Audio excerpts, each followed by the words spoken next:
Assalamualaikum warahmatullahi wabarakatuh. Hai, kami dari kelompok 6 di sini akan mempresentasikan PowerPoint mengenai degradasi obat aspirin.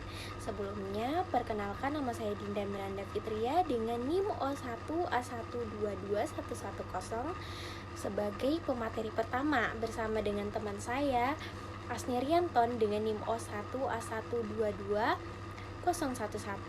Asni Syamsinar dengan NIM O1A1221012, Auxilia Matilda Fernandes dengan NIM O1A1220105, Ayla Salsabila dengan NIM O1A1222193, dan Aprilia Konita Ayu Pradini dengan NIM O1A1222198. Baik, kita lanjut ke materi yang pertama.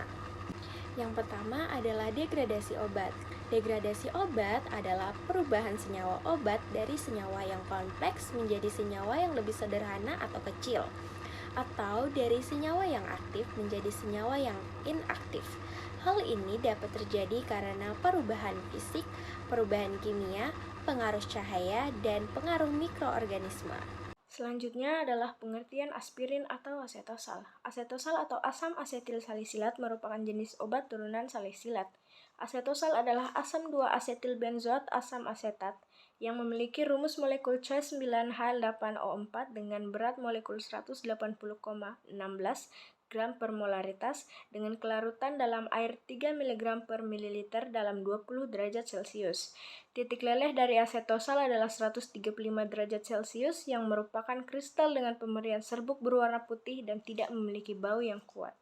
Materi yang ketiga yaitu sifat obat aspirin. Sebelumnya, perkenalkan nama saya Asni Samsinar dengan NIM O1A1222012. Sifat obat aspirin. Aspirin bersifat asam, sehingga untuk mengetahui keadaan atau konsentrasi aspirin dapat dilakukan dengan cara titrasi asam basa atau asidi alkalimetri dengan NaOH atau KOH. Aspirin merupakan senyawa yang sukar larut dalam air. Kelarutannya dalam air tidak dipengaruhi oleh pH, sehingga pemilihan air sebagai medium disolusi kurang tepat. Auxilia Matilda Fernandes dengan NIM O1A1222105 akan melanjutkan pembahasan materi mengenai mekanisme degradasi dari aspirin itu sendiri. Jadi aspirin atau asetosal itu dia terdegradasi melalui proses hidrolisis, yaitu dengan adanya udara, maka akan dihasilkan produk asam salisilat dan asam asetat. Terjadinya proses hidrolisis ini dapat diidentifikasi dengan adanya bau asam asetat dan kristal jarum yang terdapat pada permukaan wadah. Hidrogen peroksida ditemukan efektif dalam mempercepat degradasi aspirin menggunakan metode konvensional elektrokimia. Mekanisme degradasi juga diusulkan berdasarkan pembentukan gugus hidroksil yang melibatkan hidrogen peroksida. Awalnya aspirin terhidrolisis dalam air, membentuk asam salisilat dan asam asetat. Produk utama yang diidentifikasi adalah asam salisilat, asam asetat, asam fumarat atau asam maleat, asam malat, dan asam malonat.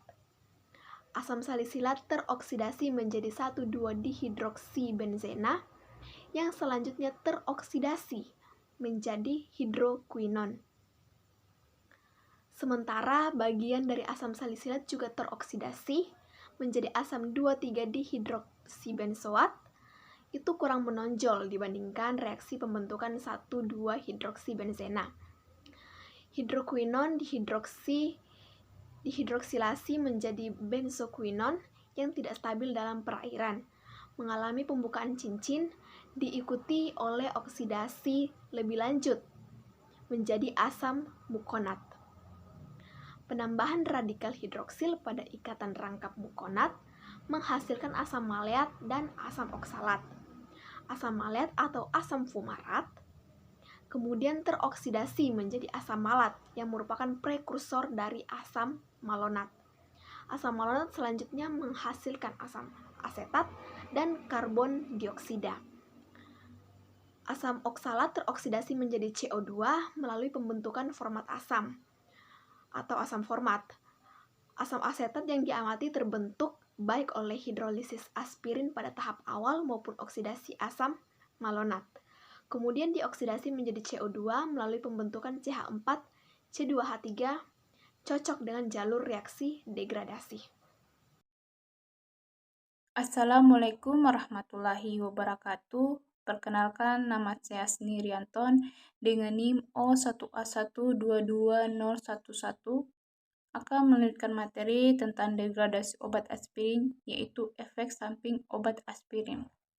Aspirin sebaiknya tidak digunakan untuk pasien dengan penyakit asma karena aspirin mempunyai efek samping bronkospasme atau penyempitan pada saluran pernapasan yang dapat memperarah asma yang diderita pasien.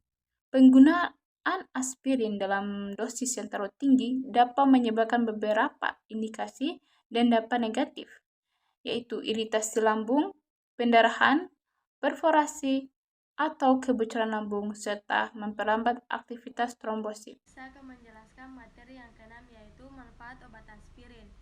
Aspirin merupakan obat yang bekerja dengan menghambat kerja enzim siklooksigenasi secara tidak selektif, sehingga selain menghambat pembekuan darah, aspirin juga menghambat kerja prostaglandin sebagai salah satu faktor pelindung dinding saluran cerna.